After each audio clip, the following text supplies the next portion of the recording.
Hello everyone, welcome to study Mantra. आज हम इस वीडियो में आरबीआई रिलेटेड न्यूज़ कवर करेंगे। पिछले लास्ट 6 मंथ की जितनी भी इम्पोर्टेंट न्यूज़ है सारी मैंने इस वीडियो में कवर की है। तो चलिए स्टार्ट करते हैं वीडियो को। देखते हैं फर्स्ट क्वेश्चन। आरबीआई इनॉग्रेट सब office in which city? RBI ने सब ऑफिस इनॉग्रेट किया है, तो ये कौन सी सिटी में किया है? ये किया है ईटानगर में। ईटानगर कहाँ है? अरुणाचल प्रदेश में। और ये क्यों किया है? क्योंकि जो फाइनेंशियल इंक्लूजन है और डेवलपमेंट होना चाहिए इस रीजन में, अरुणाचल प्रदेश यानी नॉर्थ ईस्ट रीजन में डेवलपमेंट के लिए आरबीआई ने सब ऑफिस वहां पे ओपन किया है। RBI governor Shaktikanta Das got what rating in global finance central banker report 2023? RBI के गवर्नर शक्तिकांत दास को कौन सी रेटिंग दी गई है global finance central bank report द्वारा? वो दी गई है A+ की। और सिर्फ आरबीआई के गवर्नर नहीं है, दूसरे कंट्रीज के भी गवर्नर है। जैसे स्विट्जरलैंड के सेंट्रल बैंक के गवर्नर है थॉमस जे जॉर्डन, और वियतनाम के सेंट्रल बैंक के गवर्नर है गुयेन थी होंग। ये दोनों को भी A+ की रेटिंग मिली है। RBI has decided to increase the existing limit for gold loans under a scheme called bullet repayment from 2 lakh to how much for urban cooperative bank? RBI ने bullet repayment scheme लेके आए हैं जिसमें जो urban cooperative banks हैं वो 2 लाख तक की लिमिट दे सकती थी गोल्ड लोन में, लेकिन अब उसे बढ़ा के कितनी लिमिट कर दी गई है? तो वो कर दी गई है 4 लाख की। ये उसी अर्बन कोऑपरेटिव बैंक को एप्लीकेबल होगा जिसने उनके प्रायोरिटी सेक्टर लेंडिंग के टारगेट्स पूरे किए हैं। हर अर्बन कोऑपरेटिव सेक्टर को ये बैंक को ये नहीं मिलेगी।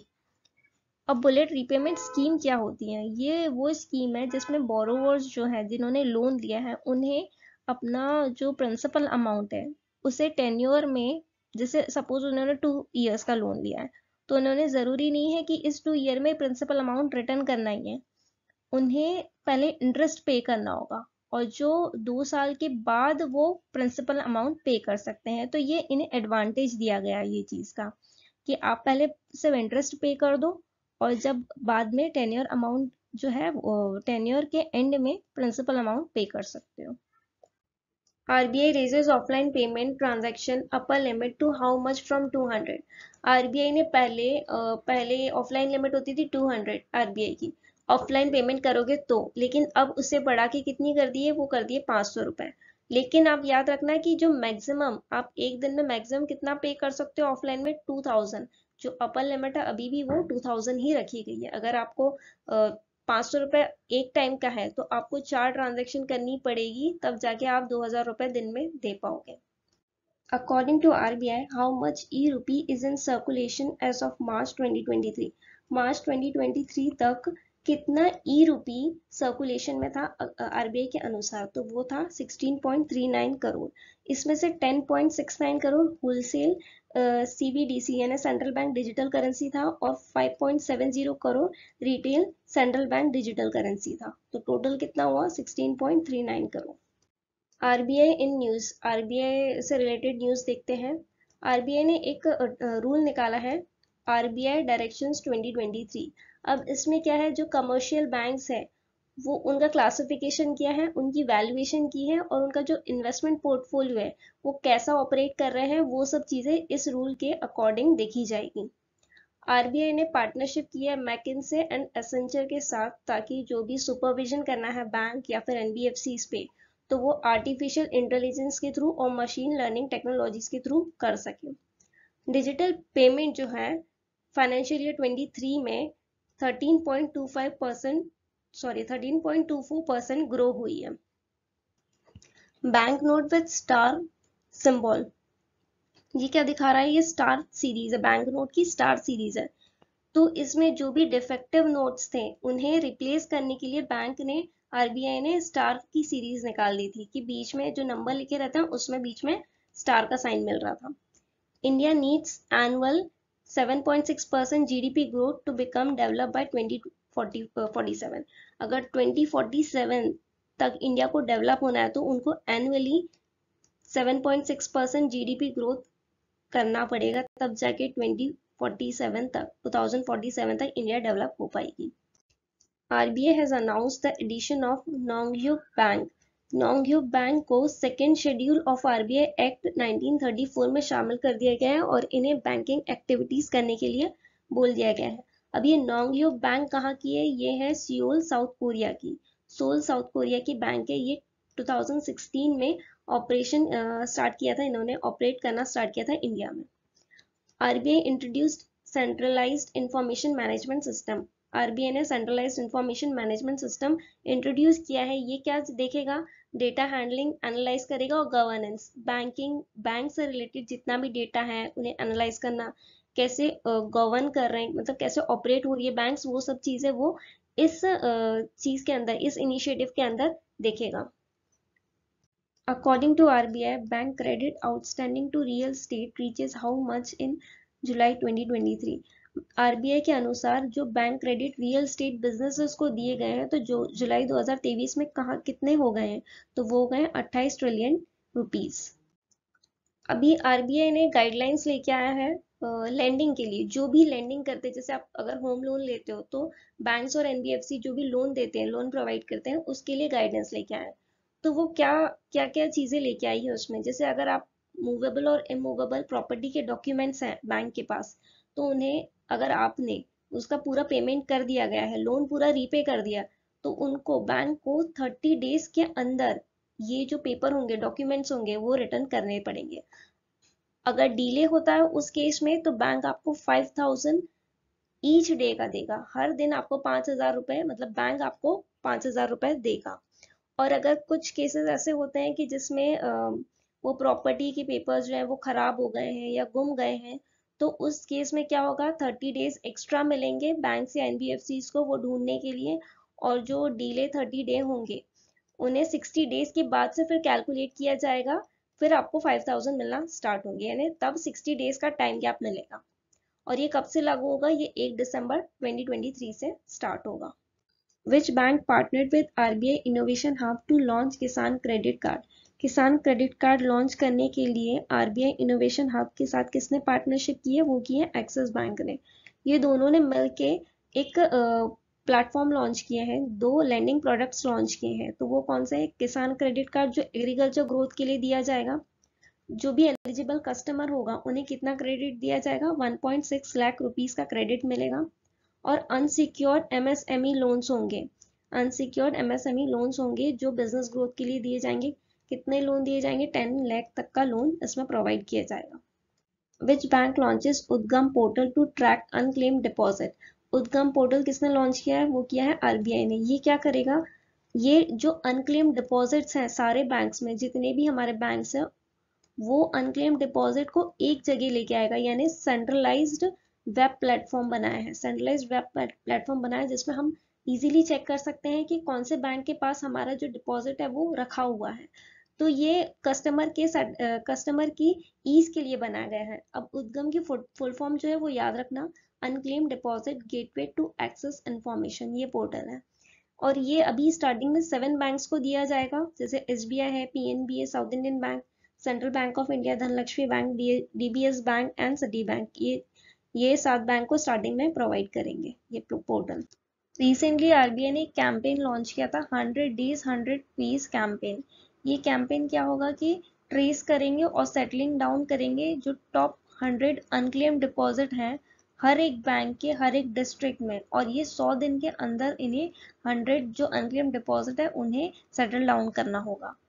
तो ये कैंपेन आरबीआई ने स्टार्ट किया था। अब अनक्लेम डिपॉजिट्स क्या होते हैं? ये वो डिपॉजिट है जो कि जिन्हें अभी तक कोई भी एक्टिव अकाउंट नहीं हो और उसे किसी ने टच नहीं किया हो, वो पैसों को, जो कि 10 साल या 10 साल से ज्यादा हो गया हो।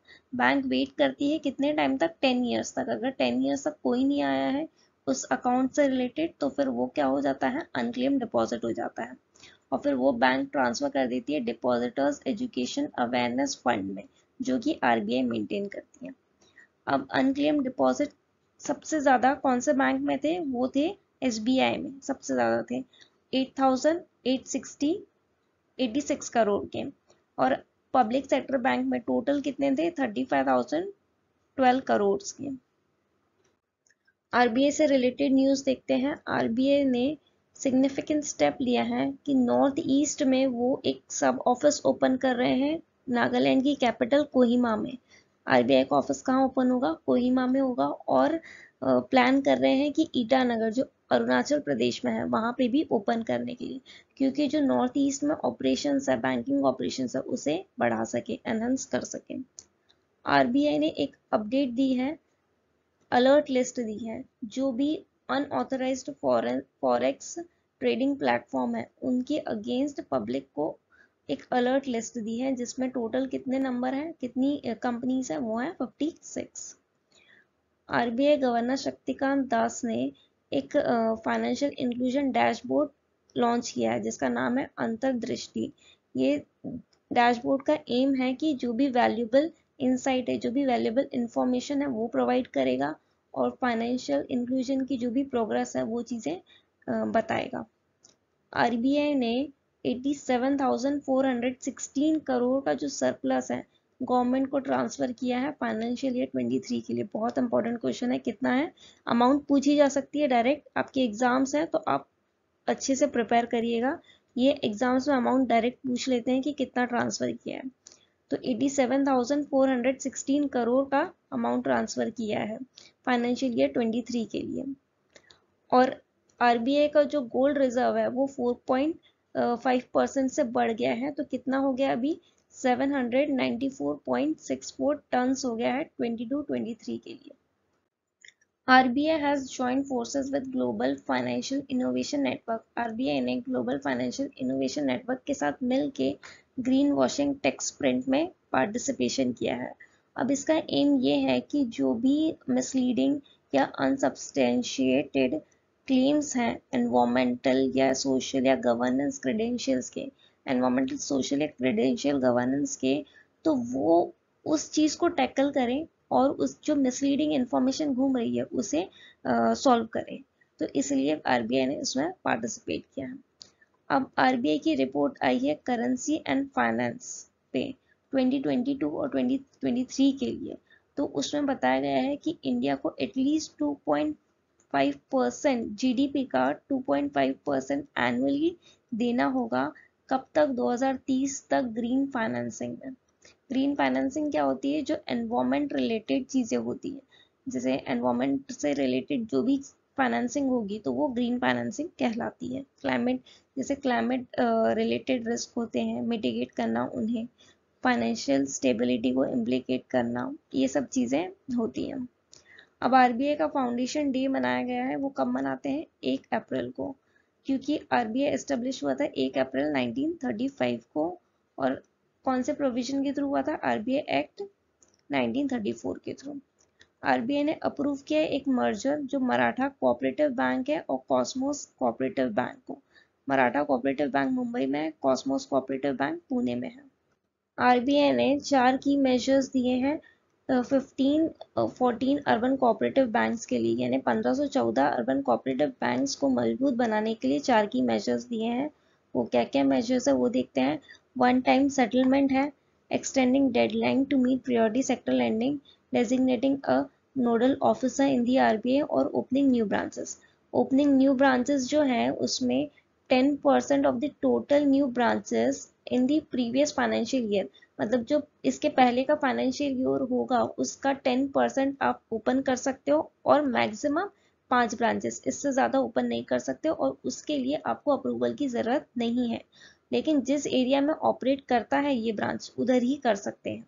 वन टाइम सेटलमेंट ये है कि authority to offer one time settlement on par with commercial bank. इसमें with the approval of the board cooperative bank provide a process of technical write off the settlement with the borrower.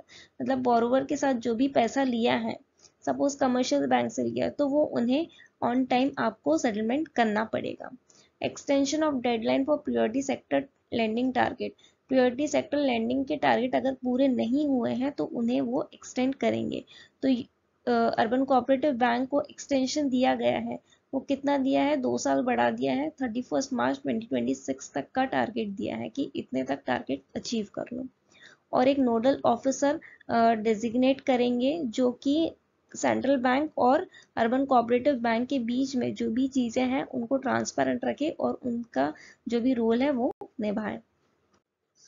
RBI expands scope of trades include insurer as participant।